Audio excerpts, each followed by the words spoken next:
The next one is muluk, water, offering, and the moon, and it's red. Then his next is ok, it's dog, it's love, it's loyalty. And then chewin, which is the monkey, it's playful and magical. And the next one is eb, which is the road or the path, and it's yellow, also herb. Then ben is the next one, and it's the reed. It bends and it's strong. Then the next one is ish or ix. It's white and it's jaguar. It has to do with carrying divine will. Then the next one is men, or it's black, and it has to do with sacred or cosmic vision. Eagle. Then is kib. This gentleman was kib. It's yellow. It has to do with wisdom. The owl and the condor, which would be like a big vulture. Kaban, which is red. It's got to do with Mother Earth and the earthquakes and earth movement. We're 3 from the bottom right now. We're looking at Etsnob, white. It's got to do with psyche, being able to cut through truth from falsehood or whatever. It's called the obsidian knife. Kawak is the 19th one, the red. It's a person who's a catalyst, who can change things. You're like a missing ingredient. And the final one is a how, yellow. And it's got to do with sun, the Lord, life, and the lotus. Now, if you, this book that I'm going to give you all has, yeah, good. The last thing on the front cover says Diagnosis 2012 is a website that we use to really study this stuff. And since I don't have Diagnosis 2012 article here, I'm going to give you this calendar with that written on it. And you can take this calendar and use it on a day-to-day basis. And I really suggest that you spend some time studying Diagnosis 2012, or look up 2012 long count in the internet. Just Google it and you'll have information come up for you to interpret. So here you go. 3. If you open this, it's got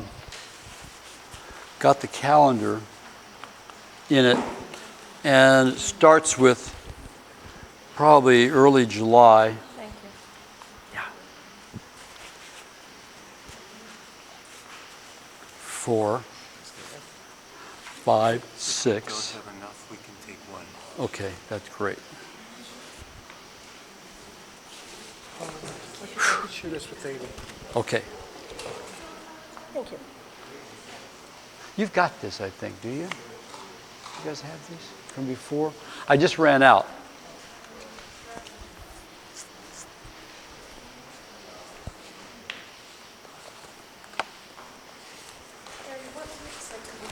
Sorry? Interpret this, to find the interpretation of this. You have to go on the web. What, Right now. Oh. What's the name of the web? Here? Diagnosis 2012? Yes, exactly. Ooh, okay. You'll love it. Oh, God. You'll love it. God, thank you. Wow.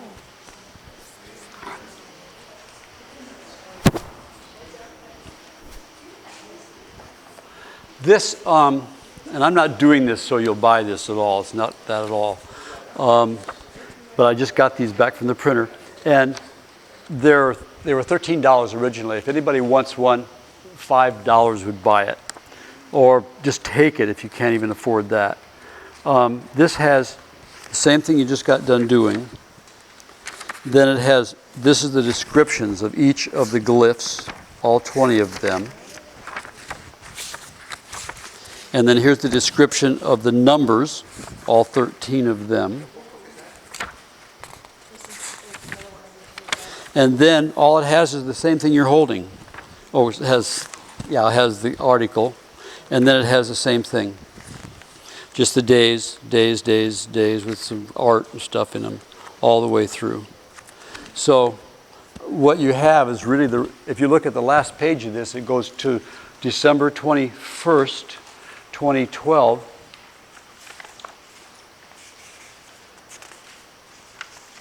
And then the next page is the 0 day. So you got it all the way to this book, goes all the way to the end. It's the same thing. So you're welcome to take a look at that, to take it if you need it, and if you want to leave me some money for it, you can. It doesn't matter.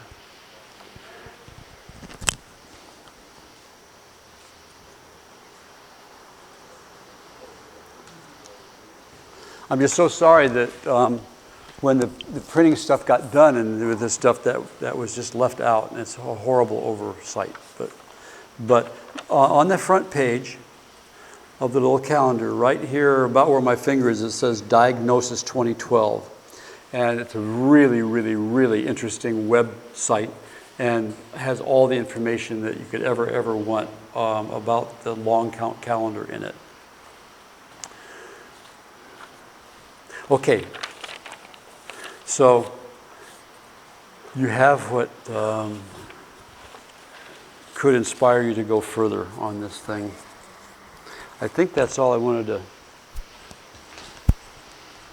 give you. Yeah, it is. So at the close of this thing, if you want any of those books, come and get it. So let's do some questions.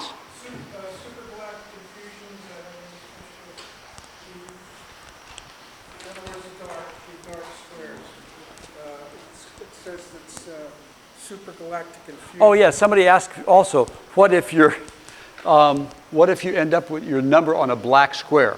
A black square, there's 52 of them.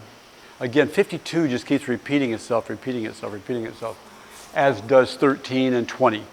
And 13 times 4 is 52, so it just keeps repeating. If you got yours on a black square, according to Aqueles, they're called galactic activation portal days. They are days that are more auspicious.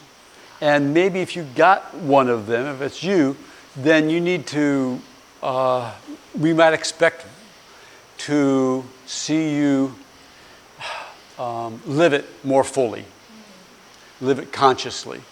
And just because it's called a galactic activation portal day, and it's like one you really need to understand that it has supportive energy to it. Because this particular grid and this design in the Maya art keeps repeating itself and repeating itself and repeating itself and repeating itself. So if you are in the design, that even asks you to be in the design.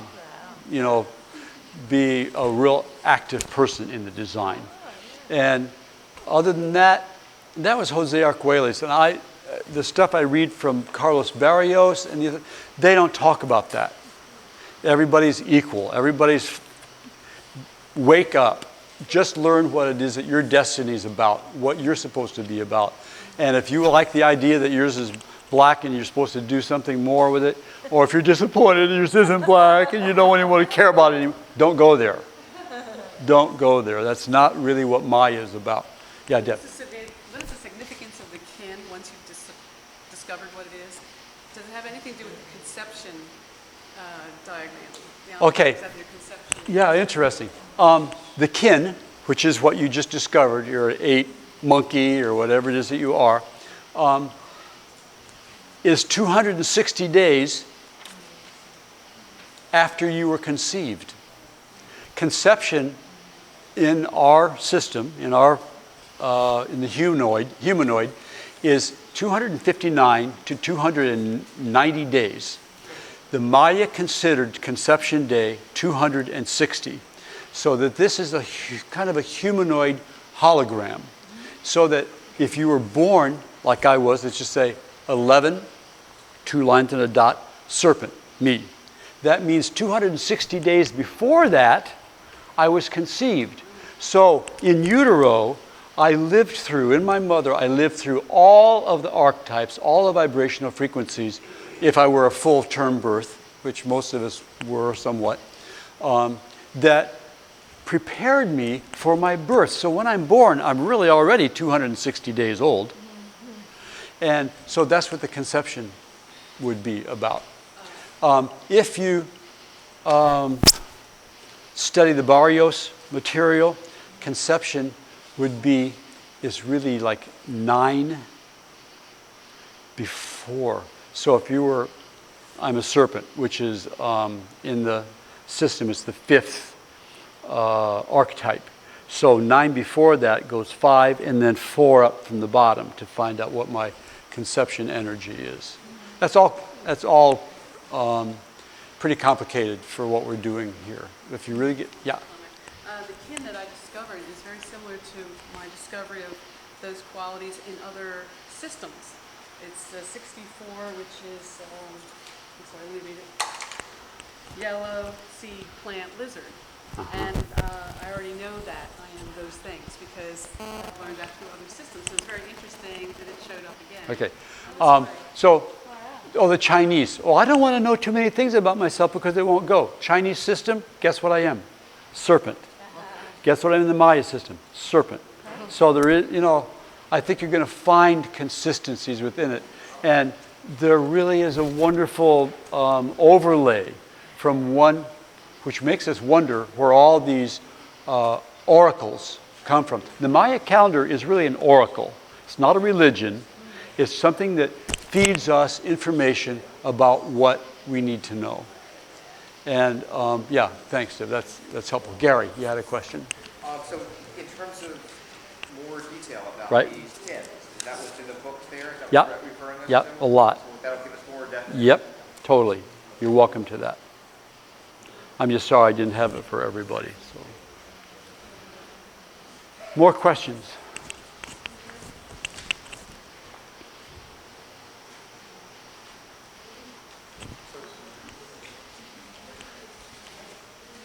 You said, Gary, something about planning, using your intention, and can you say more about how do we work with this in terms of our intention, in terms of using that information, and how do we live our authentic lives, be our authentic selves, right? How do we do that? Well,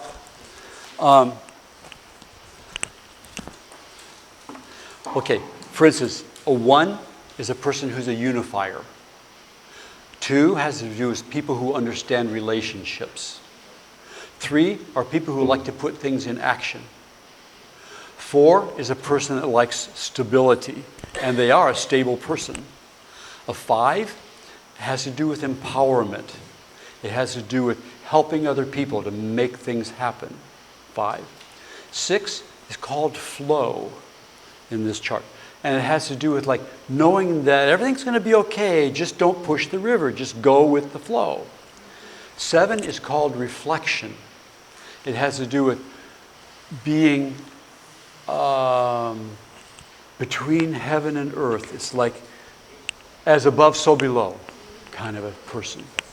The 8 has to do with harmony and balance, as it does so often in our symbols. And numerology, people in numerology, understanding numerology, this is perfect for that because it is a numerological system. God is number, all is God, So a 9, I love this one, has to do with patience. And that's a person, we buried a wonderful friend of this community a couple of days ago. Her name was Meg Charles. And she was an Ahau, or a son, Lord, of all kinds of things that she was. She helped set up a women's place. She was big into all the women's movements. She was a lawyer. She was a mediator. She was an amazing person in that way. She did all the feminine things in a very powerful way. She was like a lordess. She was like a top. She just did all that. And then her number was 9.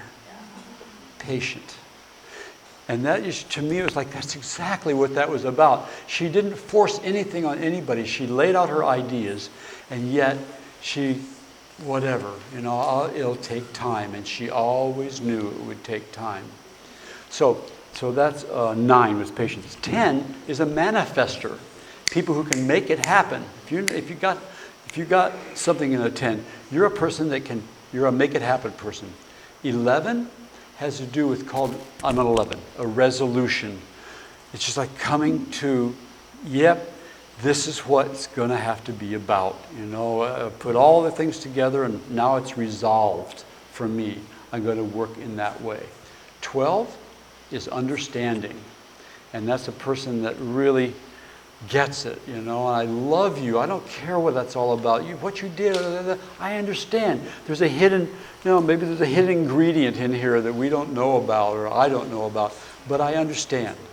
And 13 is called ascension. And it's really like the highest. Anybody get a 13? 2 lines and 3 dots? Kind of a rare, did you? 13 and 2 dots? 3 dots? I have 2 lines and 3 dots. 2 lines and 3 dots. That's 13. It's an ascension number. And it means a person who is really on the way to the next dimension. I mean, you're really ready for, he's nudging at you. You've got it. And it's like ascension is like, it's just, evolution of consciousness is what this is all about. And if you got a 13, it's part of your responsibility to be complete and to be ready to take on the work of the fourth and fifth dimensions that we're working. We're not 3-dimensional people anymore. We're realizing there's a lot more going on than meets our eye. I think the crop circles are a great example of that. And what we're reading with them is just incredible. I want everybody to pay attention to Friday. Friday is the beginning of the Olympics. And where are they? They're in England. They're in London. And they're aligned with the Aviary and aligned with the Stonehenge. They're over there where all these crop circles are happening. The first 2 crop circles of 2012, the first one was the flower of life. And they've taken the flower of life, which is Drumvala's kind of like story too, and superimposed it on the Olympic Stadium, upon the huge Ferris wheel that's there, all the different places. So they're realizing that there's something very powerful in that. The second one was a triangle with, I think, 9 triangles underneath it and a capstone, so it looks a bit like a pyramid. And now remember, this happened in 2012, this year, first ones. These designs have been on paper a long time. Someone even said some years ago, we ought to have Olympics in London. And someone said, you're crazy. We're such a tight city, we could never have an Olympics here. Don't even think about it. But someone had that vision and kept carrying it through and carrying it through and carrying it through. And now it's happening. Architects went to work. How in this city can we make this happen? What's going to make it special? Wait till you see the opening ceremony on Friday night. You'll be knocked out by it. But what this is about is saying that all of this sacred geometry has been built into it, that when they built the Colosseum itself, the main one, the circle, in 6 different locations of it, they have this pyramid light system that's going to light up the place, and it's exact design that we see in the crop circle that happened the second one this year. So I get goosebumps when I think this, because it's showing us that that synchronicity is and what's happening in the world is so perfect, so ordered. I mean, that's what cosmic means. The word cosmic means harmony, it means order, it means balance. It doesn't mean, universe, it means order. And that's where we live. There's nothing out of order about what we know is going on these days. When you think, wow, how could this happen to me? I live a good life. You stop doing that and say, what does this mean? What am I supposed to learn from this? Because nothing happens that's not supposed to be happening. She left me. Oh my God, and my life will never be the same again. Stop. What's this about? Why is this happening? What good is going to come out of this? Move as quickly as we can. Cancer? Oh my God. I don't know what I'm going to do. My life. What is this about? What's the symbolic message here? You die? Whatever. Buried Meg Charles the other day? What was the end of her life about? There was nothing wrong with that. Everything was in perfect place, perfect position, perfect moment. And we have to begin to understand, many of us have got it, but many of us are still like on that cusp, trying to figure out why I'm not a victim. They're doing it to me. It's not what it's about. That's not what an ordered cosmic system is about, and that's what we're living in. And when we see how this whole thing is playing out. So anyway, on Friday night, put positive, loving energy into this Olympics. Any negative thought that you may have about what might happen or what, put it out and see the positive. See this as an international, cosmic, universal, planetary event that's going to shift the consciousness of our planet to in a powerful, beautiful, collective way. Forget about the politics of, the games and all of that kind of stuff that we know. It's like all the other crap that goes on in terms of stuff in the world. Just don't let that influence your attitude and relationship about it. And let Stonehenge and let the Cheops, pyramid in Egypt that's aligned with Avery and Stonehenge and these places, let all of that, this is ancient cosmology, this is ancient ley line stuff. The medal, the gold medal, or the medals that they get this year, the front of it says London Olympics 2012. The back of it has about 40 ley lines on it, and a triangle, and a square. I'm getting goosebumps again, fitting into it. And it's all, and the 2012, you can hardly even read it. So it's all, whoever designed this stuff, I don't know, this is England, whatever. And they made it so it's like Drunvala's Thoth, came in and created this whole excitement for us. So live it and watch it and be a part of it and know that it's a cosmic event. And there's nothing, just to make it the most positive. Say your prayer, with people, and as you're crying. I mean, I already know this opening event is going to just, who's the musician, the Beatle, Paul McCartney is doing a part of the show, and other musicians. England's like full of fabulous musicians and dancers and all this stuff that they've been designing. And just see the underlying harmony and beauty and cosmic positiveness that's a part of it. And just let the next couple of weeks just spill into your life. And you can even connect now on the Olympics. You can, if you want to get information like sent to you on your internet or whatever, you can click on that and highlight things will come up for you to read that day. This is amazing in terms of how many people, or millions and billions, probably a billion maybe, are aware and conscious of the fact that this is 2012 and this is the time for us to really pay attention to probably the most cosmic event globally that has ever happened to us. 2012 is it. It's on everybody's minds. It's in everybody's curiosity. It's in all the bookstores. It's in lots of movies and specials that we see on TV and stuff. And it's our opportunity. It's really our opportunity to get on that beautiful, beautiful bandwagon, to wake up ourselves and to see that each one of us has an important role to play in this whole event. I'm not just talking about Olympics. This is the Olympics of the mind I'm talking about. I'm talking about evolution. And that's what the whole thing is about. It's not about destroying this planet. It's about giving this planet and this humanity a new birth. And if we miss it, it was our opportunity. And we may just shake our heads, and maybe 3 days later something spectacular will happen. And we're thinking, wow, I didn't think anything. We don't even know. But just believe that we're in a place right now that is unlike any time on the planet. Maybe Atlantis.